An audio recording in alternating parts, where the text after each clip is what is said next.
செல்லக்குட்டீஸ், welcome to விளையாட்டு சமையல். நேற்று வீடியோவில் நம்ம என்ன பண்ணியிருந்தோம்னா, இந்த திங்ஸ்லாம் வச்சு நம்ம இட்லி பண்ணியிருந்தோம். இன்றைக்கி நம்ம இதிலே தோசை சுட்டு பார்க்கலாம் எப்படி இருக்குன்ட்டு. சரியா, இந்த தண்ணி எடுத்துடலாம். எடுத்துட்டு தோசை சுட்டு பார்ப்போமா? இப்போ நம்ம அடுப்பை பற்ற வச்சுட்டோம். இப்போ நம்ம தோசையை சுட்டுப்போமா? இன்றைக்கி ஒரு gift பாக்ஸ் இருக்குது, வீடியோ லாஸ்ட்டில் காட்டுறேன். இது நேற்று ஓப்பன் பண்ண gift பாக்ஸு. இன்றைக்கி gift பாக்ஸை வீடியோ எண்டில் காட்டுறேன் உங்களுக்கு. இப்போ கல் சூடாகட்டும், அதுக்குள்ளே எண்ணெய் தேய்ச்சி வச்சுருவோம். அப்போ தான் தோசை நல்ல பழமாக வரும். பூஜா, அவங்க சென்ட்ரல் ஆண்டிக்கு தோசை சுட போகிறேன் நான். நல்லா எண்ணெய் தேய்ச்சி வச்சுக்கிட்டு தான் சுடணும் தோசை, அப்போ தான் நல்லா வரும். நல்லா கல் சுட்டுருச்சு. இப்போ தோசையை ஊற்றிடுவோம். முதல்ல இந்த ப்ளூ கலர் தோசையே ஊற்றுவோம்.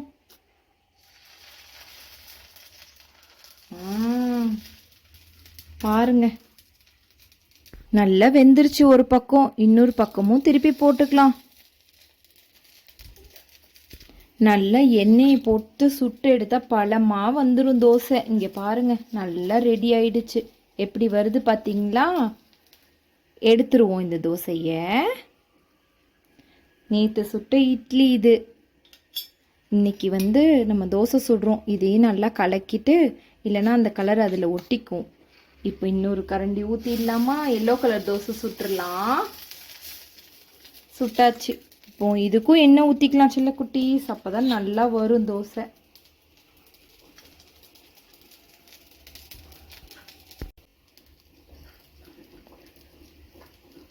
நல்லா அழகாக வந்துடும். இந்த பாருங்க எப்படி வந்துருச்சு பார்த்தீங்களா?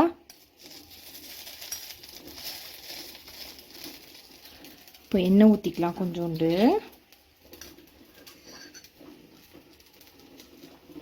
இப்போ எடுத்துருவோம் இந்த தோசையை. நல்லா அழகாக பழமாக வந்துருச்சு பார்த்தீங்களா? கல்லை நல்லா பழக்கி வச்சுருக்கேன் நான். அடுத்த தோசையை ஊற்றிடுவோம். இப்போ என்ன கலர் ஊற்றலாம்? எல்லாருக்கும் பிடிச்ச பிங்க் கலரே ஊற்றிடவா? Pink colour தோசையே ஊற்றிட்டேன்ப்பா. கல் தோசை மாதிரி ஊற்றிருக்கேன் இந்த தோசையை. நல்லா எண்ணெயை ஊற்றி விட்டுருங்க, நல்லா வேகட்டும். இப்போ இந்த தோசையை திருப்பி போட்டுடலாம் செல்லக்குட்டீஸ். லாஸ்ட் தோசையில் நம்ம டெக்கரேஷன் பண்ணலாம்.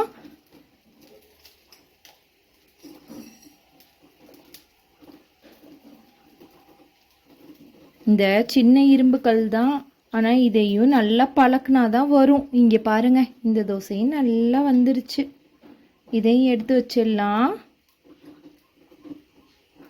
அடுத்தது நம்மளோட லாஸ்ட் ஃபேவரட் தோசை. இதையும் சுட்டுக்கலாம்.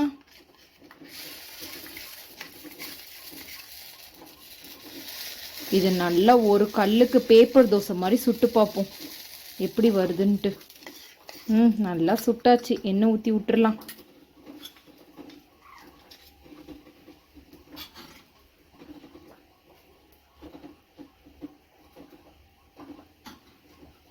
இதை பார்க்கும்போது எங்களுக்கு நாங்கள் சின்ன வயசில் சாப்பிட்ட ராகி தோசை மாதிரி இருக்குது.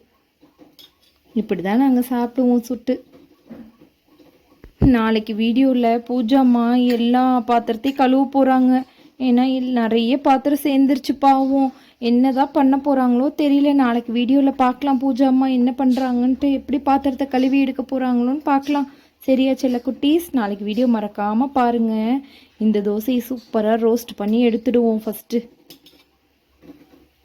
இங்கே பாருங்கள் செல்லக்குட்டீஸ், நம்ம இந்த தோசையையும் எடுத்துடுவோம். பொறுமையாக தான் எடுக்கணும், ஏன்னா இது நம்ம ரோஸ்ட் மாதிரி ஊற்றிருக்கோம்ல, சட்டுன்னு கல்லுலேருந்து வரணும்ல. அவ்வளோதான், எடுத்தாச்சு பாருங்க.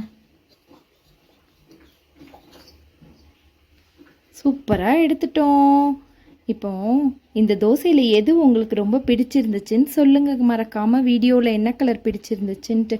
இந்த வீடியோ பிடிச்சிருந்தால் லைக் பண்ணுங்கள், ஷேர் பண்ணுங்கள், சப்ஸ்கிரைப் பண்ணுங்கள். பாய் பாய் செல்லக்குட்டீஸ். நம்ம இதை சாப்பிட்டு பார்த்துருவோமா ஃபஸ்ட்டு எப்படி இருக்குன்னு? இங்கே பாருங்கள், நல்ல முருகலாக வந்திருக்கு தோசை. சூப்பர். சாப்பிட்றேன். சூப்பராக இருக்குது செல்லக்குட்டீஸ். நீங்களும் ட்ரை பண்ணி பாருங்கள் உங்கள் வீட்டில். நாளைக்கு பூஜாம்மா பாவம் எல்லா பாத்திரத்தையும் கழுவுவாங்க, அதையும் பார்த்துடுங்க மறக்காமல்.